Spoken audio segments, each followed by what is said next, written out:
All right. All right. Oh, we started. I didn't even see the countdown. Oh, You were somewhere else there. yeah, I was. Yeah. You were. Yeah. Or somewhere better, somewhere nicer.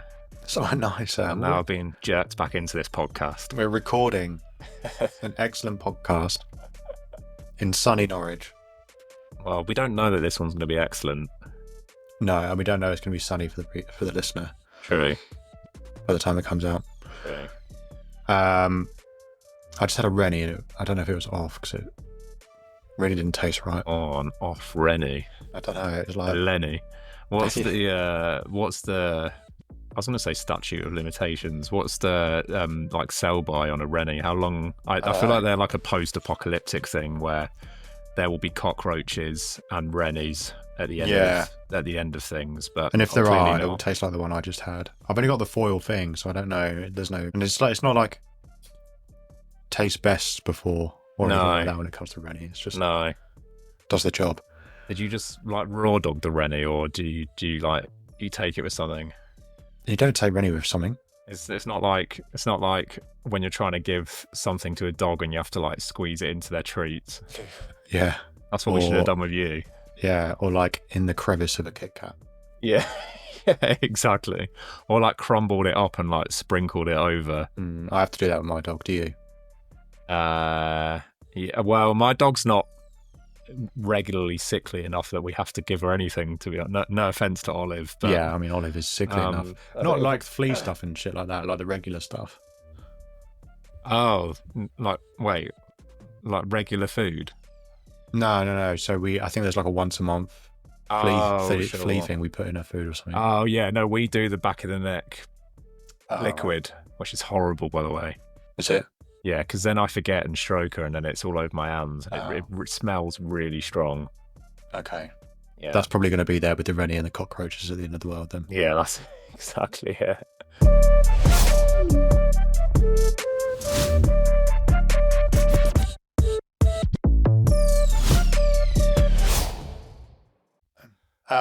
Okay. What do you want to talk about this week?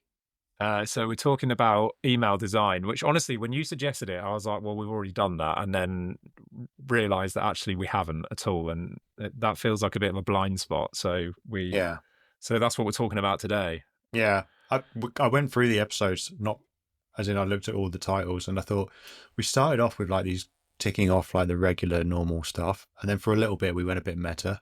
Yeah. And I think, we forgot to do some of these more kind of standard subjects. Yeah, and I think we will have touched on design in previous newsletters. Probably I keep calling these podcasts newsletters. I do the tells you same. Where my head's at. Yeah. In previous episodes, we probably did talk about design in patches, but this will be a dedicated episode where we'll talk about the do's and don'ts, not from a what looks best perspective, but from a what performs best perspective. And I think that's important to stress. Like, we are not designers whatsoever. So we're not coming at this from the angle of like, should your newsletter be red or blue? We're talking about the best practices when it comes to email marketing that are going to ensure your email gets to the maximum number of subscribers and can be enjoyed by the maximum number of people. Nice. In fact, we probably touched on it when we did the accessibility episode. Yeah, we would have done. Yeah, for sure. Okay, nice. And there are offshoots of this topic that will probably need their own mini episodes, right? So if we talk about, I don't know, buttons. Maybe headers and footers. Headers and bodies. Yeah. Yeah. If we're really stuck for content, we can do a whole episode on footers. Yeah, or just like dividers. God, easy one. That's an easy half an hour for us. Yeah. Divides opinion for sure. Oh, stop it. Save some gold for the episode. Okay, sorry. Do you think you have a like a catch-all standard response when it comes to what makes a good newsletter design? Yeah, I do actually. Simple, boring. That's my advice. Your advice, okay. Yeah, simple and boring is best. I have no appetite whatsoever for sexy looking emails unless there is a really clear and obvious way that it serves your ability to do what emails ought to do, which is engage with your audience and ultimately sell the thing you're trying to sell for most of our listeners, right? So there is a devil's advocate point here, which maybe we should get out of the way first, which is that if you sell a product that is heavily dependent on its visuals, there might be an argument that your newsletter should look should betray some of the rules that we'll talk about this episode. So, I don't know, maybe you're a design studio that specializes in like loud, elaborate paisley designs or something, or maybe maybe you sell some sort of skincare product that is that where the bottle looks incredible and it always needs to be in every email because that's one of its main selling points. Or I don't know, I'm struggling to find examples because there are very few caveats to the rule of simple and boring in my view. Yeah, maybe the way I'm kind of don't want to speak on your behalf here, but maybe the way that's what you mean there is unless the design and imagery is doing some of the work that copy would be doing, but better. That's nice. So the whole like picture speaks 1,000 words thing, right? So if there are things that you want to get across in your email that is done better with a picture than it is with words, then fine. Or if the images and the design are helping the copy. Yeah, I do subscribe to that, and thank you. Yeah, because I think that's a more succinct way of putting it. But what I would stress here for the listener is that I'm not talking about, when we're talking about design, I'm not talking about images. I'm more than happy to use images in your newsletter. I would encourage images in your newsletter for the most part, and I think that generally, yeah, there will always be an opportunity to use an image that is more industrious than using words in place of that image. You can have lots of images in your email theoretically and still have a simple, boring design. I think the two are separate. So there's the design of the email, which is the sort of the fundamentals that are in every single email. And then there are image and copy, which are sort of separate to that, if that makes sense. Yeah. Okay, nice. Okay, I think one of the arguments against complex design for me is the amount of effort that it requires to build every single email you send out. Yeah, such a great point. Yeah, and it ends up becoming a blocker.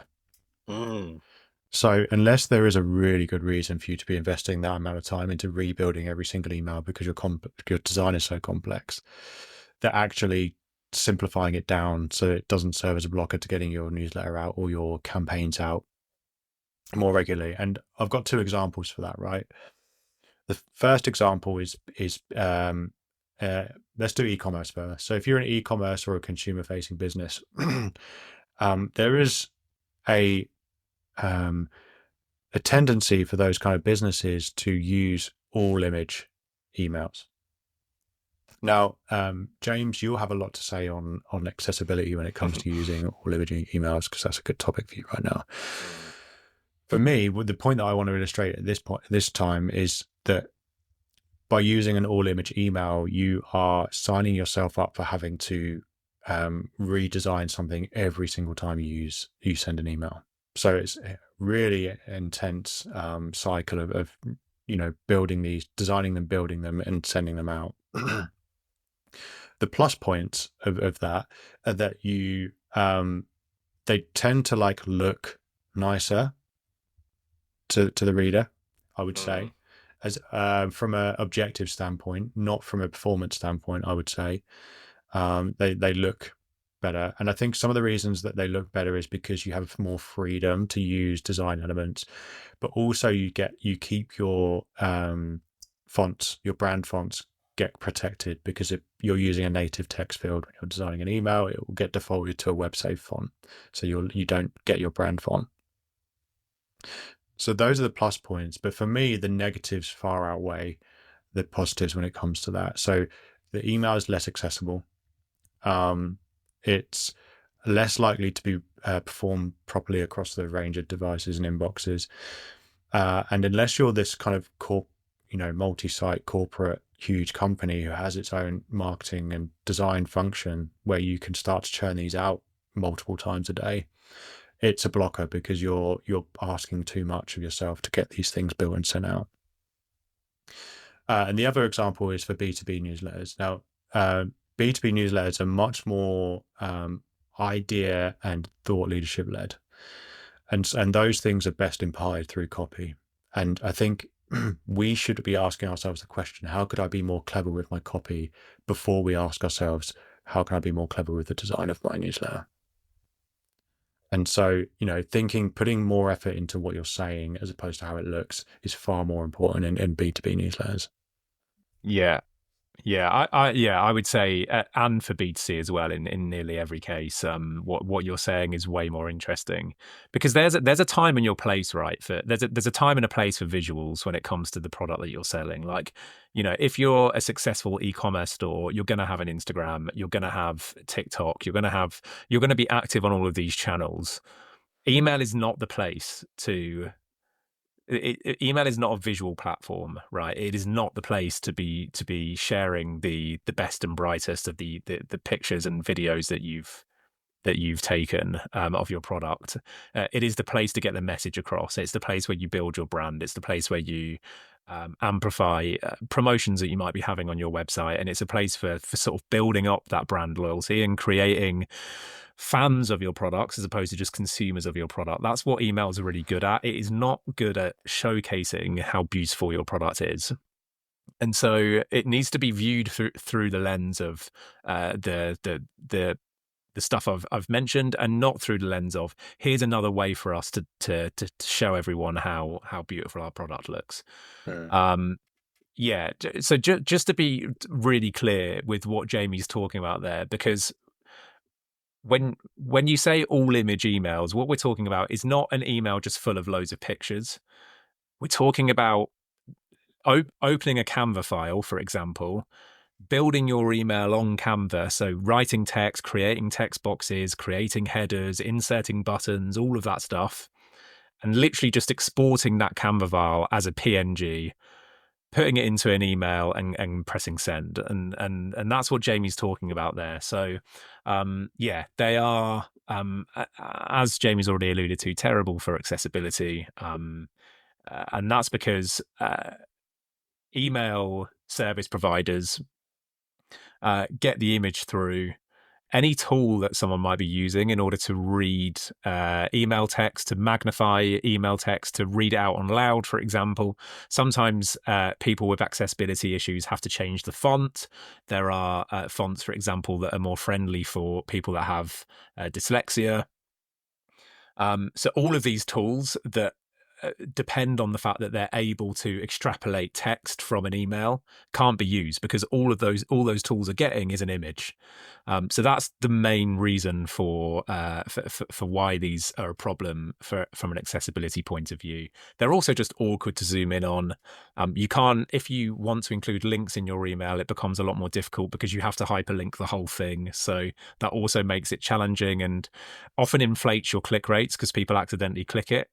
So there are all kinds of implications that these have, and there's a big deliverability implication as well. That being, if you're just sending an image as a brand, and let's say you're sending that to 10,000 people, that just looks super spammy. As far as the email service provider is concerned, Gmail, the bots that sit at the gates of Gmail in order to determine who comes in and who doesn't, are seeing that and thinking, oh, okay, well, this is just one big image. Like, that's the sort of thing that a spam sender might send.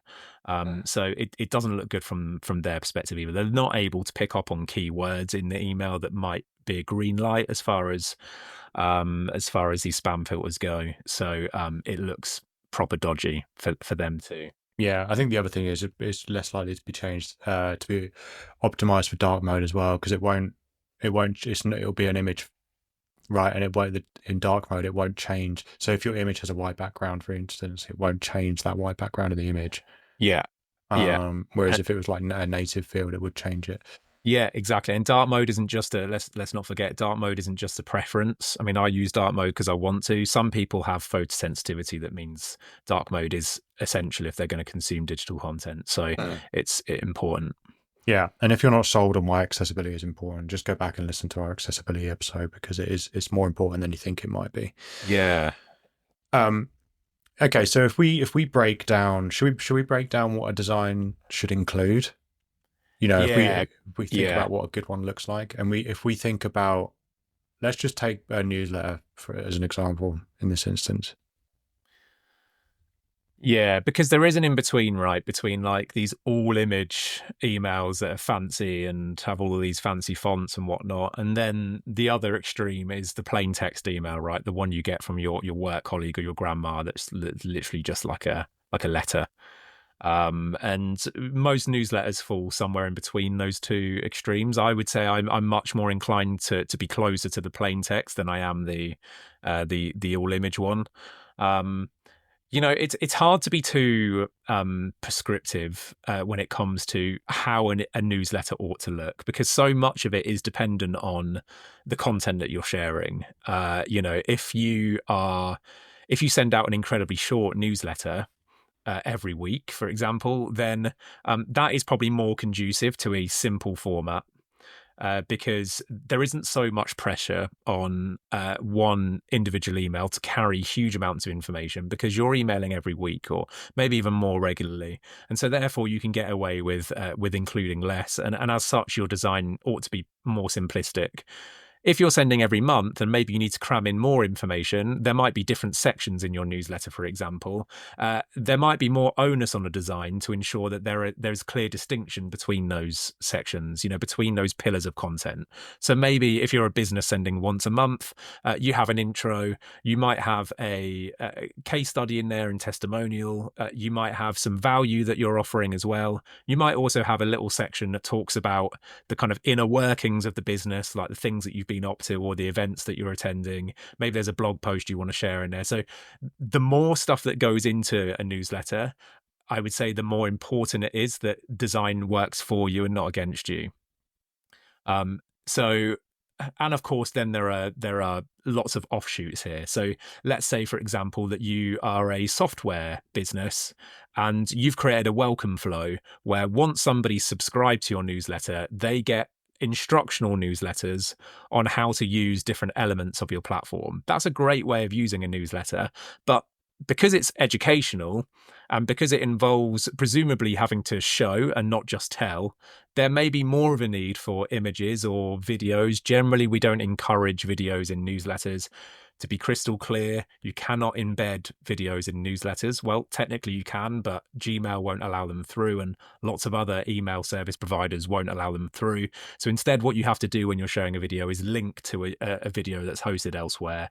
We generally don't encourage that, but there are exceptions. So, Jamie, I've waffled a bit there. What I want to get across here is that there are no hard and fast rules. It is very case by case, but I think fundamentally adhering to simplicity over sexiness is like the best place to start, almost indefinitely. Yeah, and I have to be careful about how I word this, because I don't want to get cancelled. Not that I'm big enough to be cancelled, but sometimes simplicity is sexy, and I'm using that word because you've just used it. So if I'm getting is that a cancelable word? Well, no, I think it just has like. Well, I don't want to start comparing newsletter design to the female form and sexiness and stuff like that. Oh, perhaps. I was firmly thinking of like Rod Stewart when I say sexy. Okay, right, fine. Let's use Rod Stewart. So what does Rod Stewart always wear? When I think like Rod a sparkly suit. Yeah. So, okay, so let's say suit. Right. I think if we look at a suit, is there anything that's kind of more simple and sexy than a suit? Yeah, I see where you're driving at. I would say that actually a suit is probably one of the more complex things that I would wear in an average year. But I know what you're saying here. Yeah. So if we think about uniform, yeah, let's put it on the Met Gala red carpet, and we see someone that's just wearing like a suit versus someone who's dressed as a coconut or something. Maybe that's the comparison to draw. Yeah. A suit is high impact, simple, looks good. Timeless, etc. Coconut is maybe attention grabbing, but isn't taken seriously. I don't know. I'm kind of you trying to use a metaphor here that I'm not sure is actually working. No. I think you've nailed it. Okay. Yeah. The other version is maybe like an LBD, little black dress. Oh, sure. If we Yeah. were gonna Sorry. feminize it. I was like leg before wicket. But that's No. not. So I think what we want the design to do is to accentuate what's already there. I think it's where my beard is only making what's already there look all right, or where makeup is best used because it's kind of accentuating what's already there. Yeah. Maybe. And what's interesting, what you tend to find, and this is purely anecdotal, but I'd love to one day sort of build a portfolio of these, is that the businesses that are best at design, right? Design houses, design agencies, the guy who used to be chief designer for Apple, the guy who literally designed the iPhone, like the chief designer behind that, now has a consultancy. You go on any of these institutions' websites, you subscribe to their newsletters, and you will find a common theme, which is that they are all stripped back and incredibly simple, much like the iPhone itself, right? And this is where people most frequently go wrong, is they think that good design equals elaborate design. Actually, it's the opposite. Good design equals a lack of noticeable design. If the design is noticeable on an email, you've done something seriously wrong. Ultimately, the design needs to be there to give the copy, the messaging, the important bit, a louder platform than it would have had on its own. And I would argue that actually the way that the world is going and the savviness of the average recipient these days means that actually plain text emails are the essence of great design these days, because they don't look like corporate emails. And if we're really boiling it down, what do we want our emails to achieve? Well, we want people to read them and we want people to engage with them, right? We want them to stick on the email for long enough that they're happy to read it all and they really absorb the message that we're sending them. I would argue that if the first thing you see when you click on an email is some huge picture or some like moving GIF of like a woman in various poses wearing a coat, your brain now recognizes that immediately as like, this is from a brand. I'm not interested. This is spam, whatever. Unless you happen to love that brand already, and that's a different conversation about sender reputation. People are becoming blind to ads, and this is why there's such an emerging trend in the paid ads world for creating ads that don't look like ads. We've gone from the era of beautifully shot video that was like heavily branded, heavily produced, really good looking, to now CEOs doing selfie videos in the middle of Trafalgar Square selling whatever they're selling, and those way outperforming the 100K budget ads. And I think apply that logic and take it to email. There was once a time where the best thing a brand could do is fill their emails with color and images and it looked really sleek and cool. And that is no longer the case. The less it looks like a branded email, I would argue that the more likely it is to perform. And I would say it's we're not talking about, because I think it's more clever as well in order to create an email that performs well because the design is stripped back, in a similar way in which getting a really powerful message across in fewer words is harder and more clever than it is getting it in more words. If we've got to be intentionally simple here. We've got to be intentionally creating a newsletter or designing an email that is achieving the goals that we want to achieve. So we're not just talking about being low effort. We're talking about intentionally making it simple and stripping it back, which is really important. It's funnily enough one of the big challenges that we come across as an agency, because there is, whether we like it or not, a bias towards really sexy email design, Rod Stewart email design, right? There is a moment, there is a big reveal moment that we get to enjoy as agency owners, where if we're working on a template for a client, we reveal that template, and that is often the moment of like real excitement, as opposed to reading the first draft of the newsletter, which is what we really care about. It tends to be that moment of like, oh yes, this is what my newsletter is going to look like. It looks so cool. And for us, it would feel harsh for some clients to reveal this just like plain text email. Imagine. But as the conversations that we have with our clients and the ones that we're having with you listener now is try it, give it a go. Don't necessarily default to plain text. Sometimes it can be really nice and really conducive to your efforts to create brand loyalty to have consistent visual themes amongst your newsletters. And the counter argument is that it can be, if your sender reputation is strong, it can be hugely beneficial if people know that it's from you the moment they open it. That can be a good thing or a bad thing, depending on the kind of brand you are and the relationship you have with your subscribers. So definitely don't default to the plain text, but incorporate plain text. I would say try it, give it a go. Maybe you have an 8 email welcome flow, for example, and one of those emails is plain text. The rest are designed. One of them is plain text. Just see what happens to the metrics on that email compared to the others. Look at the open rates, but more importantly, look at the click rates, look at the engagement on those plain text emails. And I would wager that, just like a lot of things in email marketing, if we can capitalize on variety, instead of hard and fast and set rules, if we can capitalize on variety, we will see significant differences in that plain text email compared to the others. Nice. As we were recording this episode, I've just had a first concept through for a new client for their newsletter. So it's like for something that we'll submit now, having built expectations around what their newsletter design should be. So we now have this first concept that we will send to them for feedback, which kind of is good timing, but it perfectly illustrates. And I'll talk you through this design. It's, it has the header, as in the header image, which is, very stripped back, very simple, very on brand. We have dividers, which are very clean, professional looking, because that's the kind of client that this is. Then we have, some kind of image frames and then some feature blocks. So, some colored feature blocks which pull out something that's kind of short and like a little feature, like an idea or a trivial thing. And then we have this footer. And so, it's very clean, it's very simple, and that's fine. And I think sometimes what can look, if people might look at these kind of designs and they might think, okay, well, is that it? But that's fine, because this design concept doesn't have the copy in yet. It doesn't have the message that is the lifeblood of what this newsletter is going to be. And so that's so important. It's like, what is this going to say?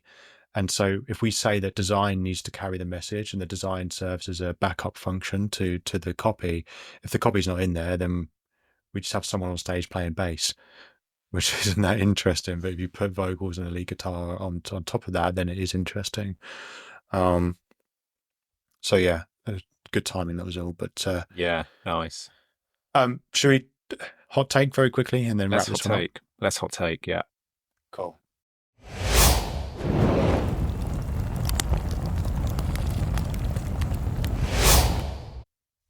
I went first last time. Okay, yeah. So I'll go first, Joe. I'll buy you some time. So Thanks. So my hot take is, I actually ran a poll on LinkedIn, which, damn it, it's just refreshed. I can remember the results.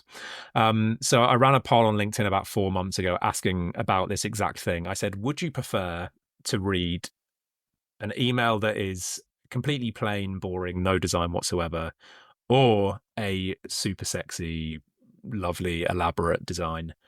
I was really hoping that the results would be, definitely the simple one, because, we at the Inbox Club have always been very pro simple and boring. Actually, the results were the opposite. So 45% wanted the simple and the boring, 55% wanted the elaborate and the interesting. Now, there are only 29 votes, so it was not the biggest survey that's ever been conducted when it comes to email design. But I think an interesting little glimpse into the difference between what people might think they want to read and what performs best from a email best practices perspective. And there is a gulf between those two things sometimes. Depending on the audience, depending on the product, there is a gulf between those two things. And the bravery in going for a simple design is being able to accept that that gulf exists and to pursue with a simple design nonetheless, because you know that it's going to get to more primary inboxes. All of your audience are going to be able to read it, not just those that don't suffer from visual impairments, for example. And it's going to carry your message in a much more powerful and effective way that actually encourages engagement. So this is an exercise in putting aside your vanity, I think, in a lot of cases. It's about accepting the fact that, yes, you have this beautiful brand, and yes, there are other places to show that off. The inbox is not that place. Nice. I reckon you should run that poll again, and I think you should change the wording around it, because I think people will see plain and boring and they think, well, okay, well, obviously I don't want the one that's plain and boring. I think you should opt for, would you like something that's simpler, cleaner, and easier to read versus something that's elaborate, messy, and harder to navigate? Yeah. It's just some salesmanship, I guess. But, yeah. I was so interested in what you were saying there that I didn't even think about what my hot take would be. Oh, you charmer. But okay, my hot take is, I think if you've listened to this episode and you think, okay, well, I have a newsletter already and it's I send it out every week or every month, I think next month for your next edition, run a test. And I think my hot take is I don't know, run that test. Run the test, do old design versus new design. And actually, you did that test, James, for a client very recently. Yeah. And so, yeah, I think run a test, 2 different designs, run that test a few times and then see what the results tell you. Because as always, it's very all well and good hearing 2 guys fuck about on a podcast, coming up with ideas and stuff. Another thing is to test these things in the real world and then act on the results. So I would do that. And then if I'm okay to include a quick call to action here, if you are not sure whether your design's any good or not, or which direction to take for a new design, etc., submit it to us and we'll have a look for you. And we'll give you some tips, free of charge. Just email us. We're party@theinbox.club. Do you regret that email domain? @theinbox.club. No, so you've done that thing where you've taken, because I said domain, you've taken me literally. I meant the email address, party at. Oh, do I regret it? Yeah. I don't regret it because I didn't put it in place. So, but are you resentful that I did? No, I don't think so. No, I don't mind party at the inbox club. Yeah. Are you? A little bit sometimes, yeah.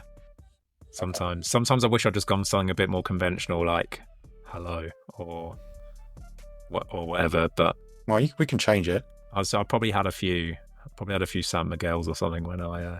Yeah, maybe. When I put that in place. You're sober now, though, so maybe now's a good time to redo it. I'm sober. Only occasionally. I'm sober at the moment. Sober right now. Yeah. Okay. Yeah, I think that's it. Yeah. For this episode. Nice. So we recorded this on a Monday in mid-April. You're probably getting this at the end of April if you're the listener. Yeah, if you're like a diligent listener who listens to episodes as they come out. Oh yeah, true. Who knows? That's the thing. It might be Christmas 25. Yeah, it could be Christmas 2029. Wow.